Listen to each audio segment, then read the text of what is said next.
Bienvenue dans ce chapitre 1, le mindset de l'entrepreneur. Le mindset de l'entrepreneur, c'est surtout une arme secrète pour lancer son business. Vous avez décidé de vous lancer dans votre projet, vous pensez que votre projet est concret et surtout que vous maîtrisez complètement ses plus et ses moins, et vous vous apercevez qu'il y a une petite voix à l'intérieur qui murmure: suis-je vraiment légitime? Ou si personne ne veut acheter mon produit ou mon service? Ou si ça marche pas, qu'est-ce que je fais? Ces doutes sont complètement normaux. Ils ne définissent pas votre potentiel, ils testent votre mindset. Car avant de réussir à vendre votre produit ou votre service, vous devez réussir à vous vendre à vous-même une nouvelle identité, celle de l'entrepreneur. Très important, si vous voulez donner confiance à vos prospects, confiance à vos clients et confiance aux gens qui vous entourent, il faut que vous ayez déjà confiance en vous. Ce n'est pas une question de taille de business, mais de qualité de perspective. Voici le mindset non négociable pour lancer sereinement et avec puissance votre activité. Et si je vous disais que ce que vous ressentez n'est pas un bug de votre personnalité, mais le fonctionnement tout à fait normal de votre cerveau? Pour mieux avancer, il est crucial donc de comprendre pourquoi votre esprit a tendance à imaginer le pire avant même d'agir. Laissez-moi vous expliquer. Dans cette première section, pourquoi le cerveau imagine des scénarios négatifs, nous allons voir qu'est-ce qui se passe à l'intérieur du cerveau. Parce que le cerveau, il a tendance à imaginer tout ce qui peut être néfaste, tout ce qui peut ne pas fonctionner, et c'est tout à fait normal.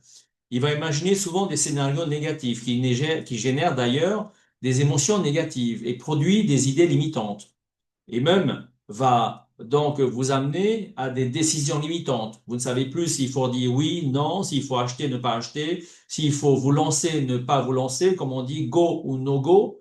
Mais en fait, ce n'est pas juste un défaut, mais ça a des racines adaptatives et cognitives assez bien documentées.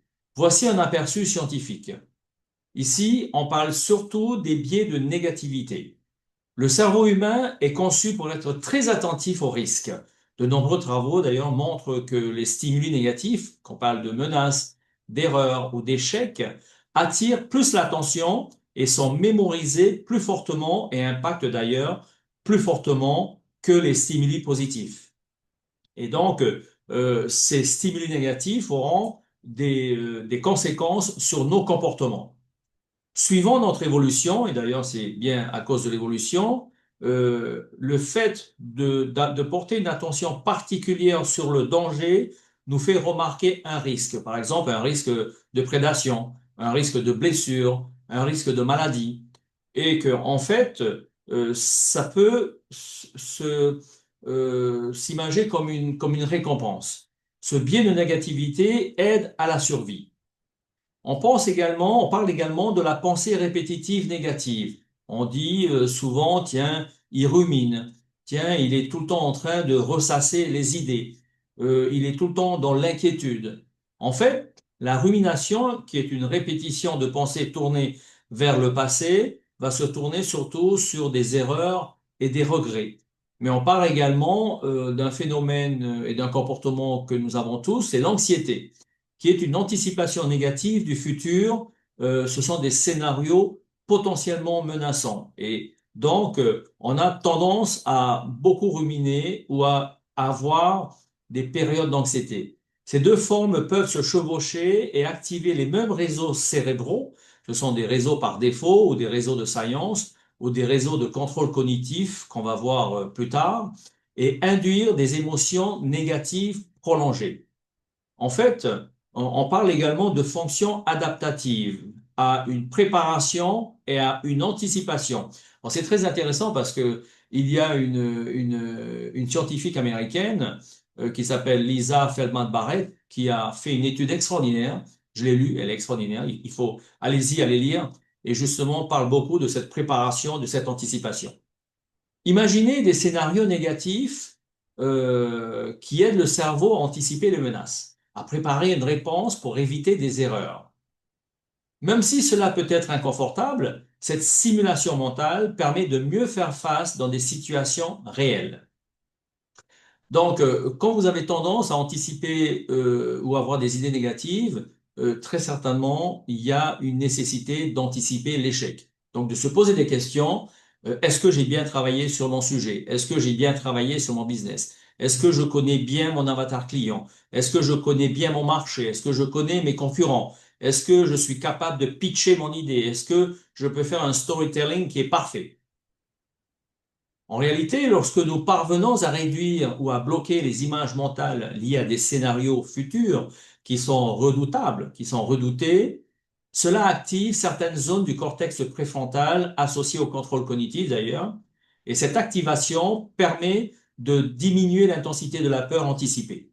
En fait, si je devais résumer, tout simplement, le cerveau peut calmer la peur du futur si on réussit à stopper ou à modifier les images mentales négatives grâce au rôle régulateur du cortex préfrontal. On parle également souvent en développement personnel, mais quand je travaille en coaching, en business coaching avec mes clients, on parle beaucoup de croyances sur soi, de schémas cognitifs et d'idées limitantes. J'ai beaucoup de personnes dans mes coachings, mais également dans mes formations, qui arrivent avec des super projets, des superbes idées, mais qui sont bloqués par des croyances limitantes. Je ne peux pas, je crois que c'est pas pour moi, peut-être que je suis pas à la hauteur. En fait, les croyances, qui sont généralement des schémas inconscients sur soi, les croyances sur soi et sur le monde, hein, exemple, je ne suis pas assez bon, les autres réussiront, mais pas moi, résultent souvent d'expériences passées, parfois de l'éducation ou des feedbacks sociaux. Vous avez également des personnes, nous on dit en anglais, on dit de naysayers, c'est-à-dire des personnes qui vont vous dire non, ne fais pas, Jay, c'est pas pour toi, tu vas te planter, reste dans ton petit coin, reste dans ta zone de confort, ne fais pas de vagues, comme ça tu risques pas de te blesser. Ou des gens de votre famille qui vont vous regarder et vous dire mais t'es incompétent, t'as jamais appris ça, c'est pas pour toi, laisse tomber. Ce sont des feedbacks sociaux. En réalité, elles forment des schémas cognitifs. Tout ce qu'on vous dit vont former des schémas cognitifs qui filtrent l'information. Par exemple, dans la théorie de Beck, BECK, hein, dans la théorie de Beck sur la dépression, on parle de la triade cognitive. J'aimerais bien faire un exposé sur ça, mais on n'a pas trop le temps, peut-être plus tard. Mais en tout cas, on parle de la dépression dans la dépression, on parle de la triade cognitive, qui sont des pensées négatives automatiques sur le soi et sur le monde, mais également sur le futur. Vous voyez la triade? Donc des pensées négatives sur soi-même, sur le monde en général, mais également sur le futur. Euh, on parle également très souvent d'un autodiscours intérieur, un discours mental intérieur. L'attention, l'interprétation des événements sont biaisés vers le négatif. Cela favorise l'émergence d'idées limitantes. Je ne sais pas si vous avez déjà remarqué, mais parfois, lorsque vous approchez quelqu'un ou lorsqu'une personne vous approche, soit un garçon ou une fille, elle va d'abord regarder les points négatifs pour savoir si vous n'êtes pas quelqu'un de maléfique, de mauvais, de toxique et ainsi de suite. C'est exactement dans ce schéma que nous nous situons. Et donc, le fait de se positionner de cette façon-là, c'est tout simplement ce qu'on croit être impossible pour moi. C'est ce qu'on croit être impossible pour l'autre. On parle également de régulation émotionnelle et de croyance de contrôle. Pour la psychologie moderne, mais également pour la psychologie, on va dire, clinique et les neurosciences en général, la croyance en sa capacité à réguler ses émotions influence directement la santé mentale. Alors là, c'est très intéressant. Ça veut dire que si je crois que je peux le faire, alors j'ai raison.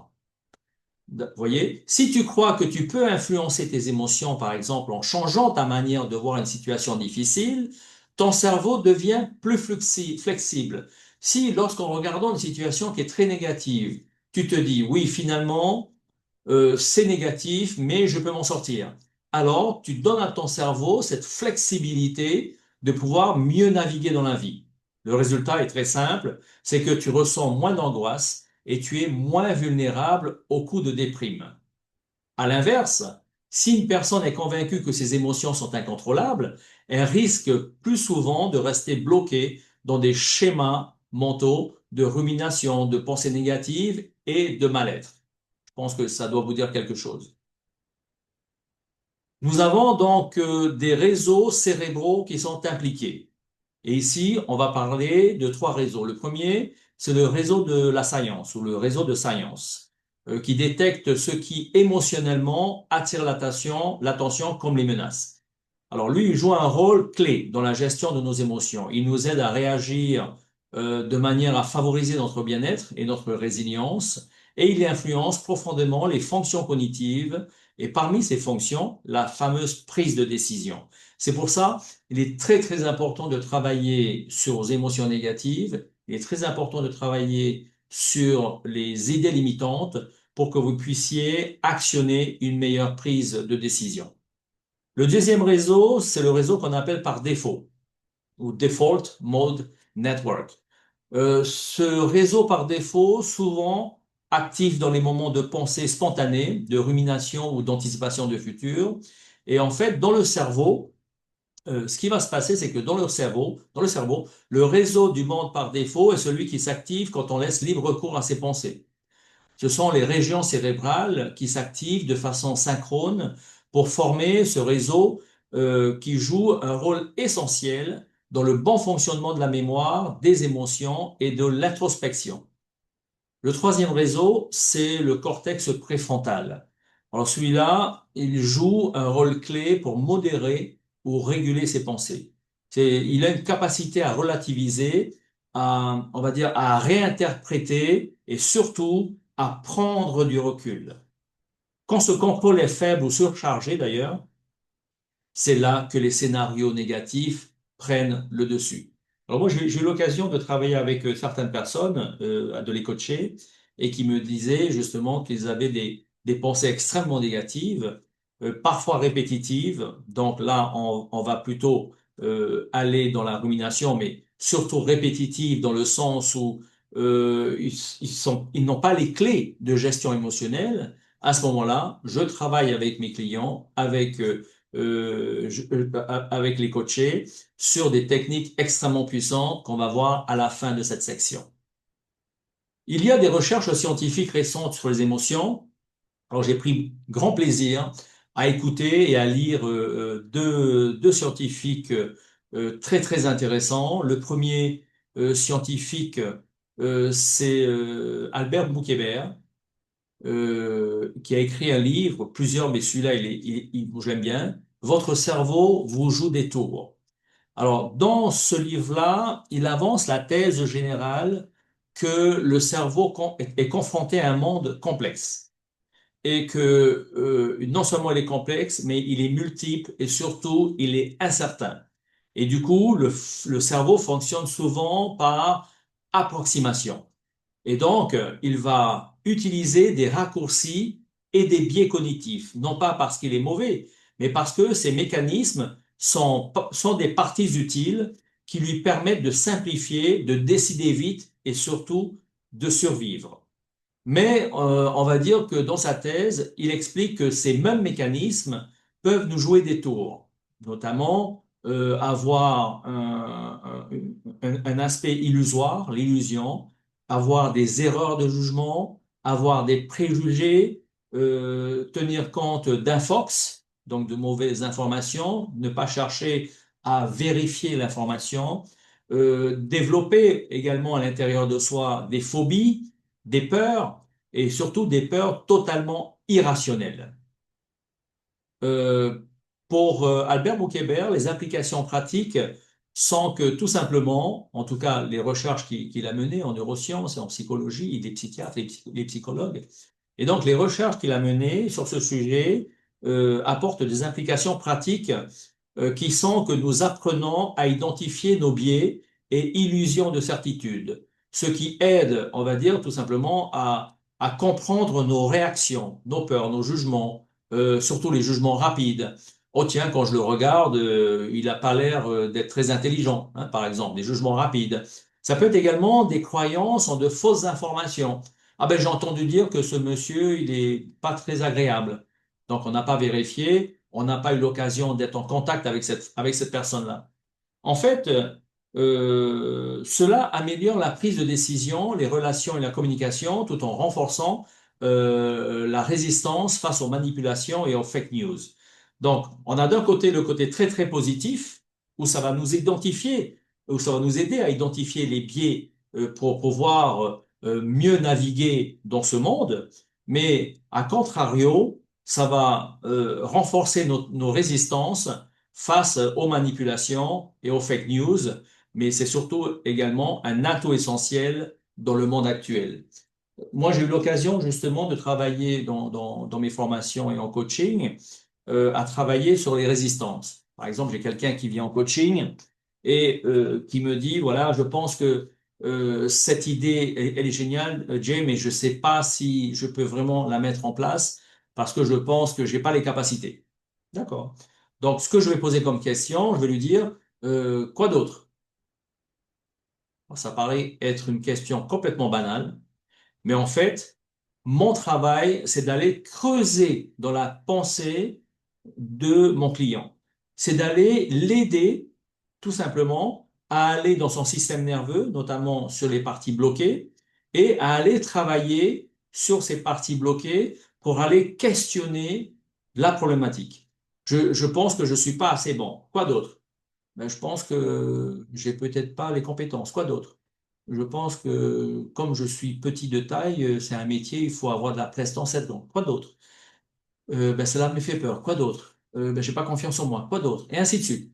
En fait, ce que vous êtes en train de faire, c'est libérer toutes les problématiques internes que le client ne voyait pas au départ et qui, à la fin du questionnement, lui permet de se dire, ah oui, d'accord, donc j'ai pas mal de peurs à régler, j'ai pas mal d'idées limitantes à régler, j'ai des traumatismes à régler, soit d'enfance ou soit de la vie courante, hein, de l'expérience de la vie, peut-être un divorce, une séparation, la perte de quelque chose, une faillite.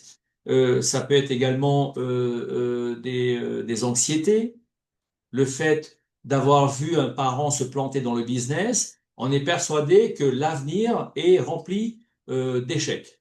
Vous voyez? Donc, il est très, très important de pouvoir travailler sur ces mécanismes inconscients, d'en être conscient, justement, et le fait d'en être conscient, que cette simplification, le fait de nous aider à pouvoir travailler sur nous-mêmes, à pouvoir travailler sur les erreurs de jugement, sur les préjugés, sur les phobies, sur les peurs irrationnelles et ainsi de suite, vont tout simplement devenir un atout essentiel dans le monde actuel. C'est ce qu'on appelle également de l'intelligence émotionnelle. Il y a la deuxième personne qui est une scientifique également, euh, qui s'appelle Lisa Feldman Barrett, qui est professeure de psychologie à la Northeastern University et qui est également neuroscientifique et auteur. Elle a écrit, j'ai eu l'occasion d'assister en ligne à une de ses conférences sur son livre, hein, Comment est-ce que les émotions naissent, notamment le livre qu'elle a écrit, How Emotions Are Made, The Secret Life of the Brain. Ici, ce qui est intéressant, d'après donc Lisa Feldman, c'est que pour elle, sa thèse générale, c'est que les émotions ne sont pas des entités fixes programmées dans des parties spécifiques du cerveau. Alors, la thèse habituelle, si vous voulez, c'est que les émotions sont là quelque part derrière, et dès qu'il y a quelque chose, le cerveau va chercher, parce qu'il les a déjà. Donc, c'est comme un automatisme. Pour Lisa Feldman Barrett, c'est vraiment différent. Pour elle, elle dit que ce ne sont pas des entités fixes programmées dans une des parties ou dans des parties spécifiques du cerveau, mais ces émotions sont construites moment après moment par le cerveau grâce à l'interaction entre les sensations internes du corps, qu'on appelle l'interoception, et le contexte physique et social et culturel, et les concepts émotionnels que l'on a appris au cours de la vie. Alors je reprends. Pour elle, les émotions se construisent moment après moment par le cerveau grâce à l'interaction de trois choses. Premièrement, les sensations internes du corps, qu'on appelle l'interoception. Deuxièmement, le contexte physique, social et culturel, c'est l'environnement. Et troisièmement, les concepts émotionnels que l'on a appris au cours de la vie. Par exemple, si on m'a appris à tout le temps être triste, c'est un concept émotionnel. Si on m'a appris à être tout le temps heureux dans la vie, heureux, c'est un concept émotionnel. Autrement dit, pour Feldman Barrett, notre cerveau utilise ce que on a déjà vécu, ce que on connaît déjà du monde. Ce sont donc nos concepts émotionnels. Et les signaux internes de notre corps peuvent donner forme à ce que l'on appelle des émotions. Une émotion. Ce n'est pas que l'émotion vous arrive, c'est que, en fait, vous fabriquez votre émotion. Le cerveau a tendance à anticiper notre environnement et nos émotions. Alors là, c'est important parce que elle parle d'anticipation. Elle dit que, en fait, notre cerveau passe son temps à anticiper. Ça peut se vérifier. Lorsque vous conduisez une voiture, lorsque vous conduisez un engin, qu'est-ce que vous faites? Vous passez votre temps à regarder sur la droite, la gauche, sur la gauche, dans le miroir pour savoir qu'est-ce qui se passe derrière, de regarder le compteur pour savoir combien vous allez. Et donc, réellement, on passe notre temps à anticiper notre vie. Et c'est la même chose pour les émotions. Alors, les implications pratiques, d'après elle, sont que nous avons plus de contrôle sur nos émotions qu'il n'y paraît en fait. À cause de ce principe d'anticipation, nous avons un temps d'avance et nous pouvons également, nous, anticiper la prochaine émotion qui va arriver. Pour elle, les émotions ne dépendent pas uniquement des événements extérieurs, mais aussi de l'interprétation que notre cerveau va faire des signaux internes et de nos apprentissages. Le langage ici joue d'ailleurs un rôle central. Mettre des mots MOTS précis sur ce que l'on ressent aide à mieux comprendre et réguler ses émotions. C'est pour ça souvent quand je suis en coaching, quand il y a une personne qui a une émotion qui est très très forte, qui n'est pas encore une abréaction, c'est-à-dire une émotion qui peut la faire pleurer, une abréaction, mais quand elle a une émotion forte, je lui dis, qu'est-ce que tu ressens? Quelle est l'émotion que tu ressens?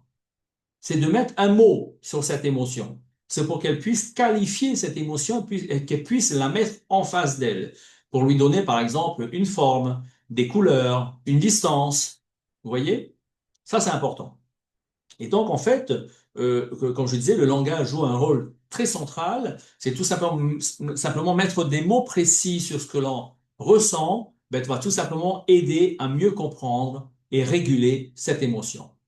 Or, dans de nombreux domaines, que ce soit dans la psychologie, l'éducation, la santé, la justice, etc., on continue à considérer que les émotions sont des réactions automatiques et objectives, ce qui peut mener à des erreurs d'évaluation. Donc, vous avez le système traditionnel, que l'émotion est, comme je disais là, les domaines psychologiques, éducation, santé, justice, où on pense que l'émotion est une réaction automatique, objective et qui mène d'ailleurs à des erreurs d'interprétation et d'évaluation. Un exemple très simple, une personne a été très très violente, elle passe devant le tribunal et elle est jugée. Ben oui, mais on ne prend pas suffisamment en compte le contexte de la connaissance scientifique du cerveau et des émotions. Si l'homme est tellement imparfait, pourquoi le système ne cherche pas à mettre en place des règles qui vont le permettre enfin de travailler sur son capital émotionnel et intellectuel pour qu'il puisse, in fine, modifier son comportement? Et donc, la version de Feldman-Barrett, c'est de dire qu'en fin de compte, on ne va pas chercher des émotions automatiques comme ça, mais au contraire, on construit au fur et à mesure, moment par moment, l'émotion par une voie d'anticipation. Je vais terminer cette section sur le cerveau qui nous joue des tours, sur les techniques et stratégies proposées dans cette formation. Parce qu'effectivement, après ce chapitre, on va faire des exercices, au moins un ou deux exercices pour vous aider à identifier d'abord ce qui ne va pas chez vous, ensuite à travailler sur ce qui ne va pas pour vous en libérer. Ça, c'est très important. Parce que si je fais une formation sur business coach, sur les techniques de marketing digital pour pouvoir faire de meilleures ventes dans la vie et réussir à vous faire beaucoup d'argent, et que je fais comme tout le monde, je ne donne aucune technique pour que vous puissiez vous nettoyer l'intérieur, cette formation n'aura pas l'impact nécessaire et surtout le but qualifié que je me suis donné, c'est vraiment d'apporter des techniques qui ne sont pas sur Internet et de vous aider à pouvoir vous nettoyer de l'intérieur, d'accord? Un nettoyage émotionnel. Donc, dans cette formation, vous allez découvrir des stratégies concrètes et des techniques puissantes issues de la programmation neurolinguistique, parce que je suis formateur également en PNL, et de la thérapie de la ligne du temps du docteur Tad James, qui a été mon mentor et technique que j'utilise et que je forme, puisque je suis également formateur agréé et certifié par l'association de la TLT, Timeline Therapy Association des États-Unis, mais également des techniques de la psychologie pour transformer vos émotions et dépasser vos croyances limitantes. Vous développez, vous allez en fait, grâce à ces techniques, développer une meilleure clarté mentale, vous allez renforcer votre mémoire, vous allez optimiser vos réactions, vous allez pouvoir mieux travailler sur vos comportements et tout simplement, ces compétences vous aideront non seulement à assimiler les contenus de l'information de façon beaucoup plus efficace, mais aussi à faire progresser votre projet business avec plus de confiance et de sérénité. Voilà. Donc, je vous dis à bientôt dans la prochaine section.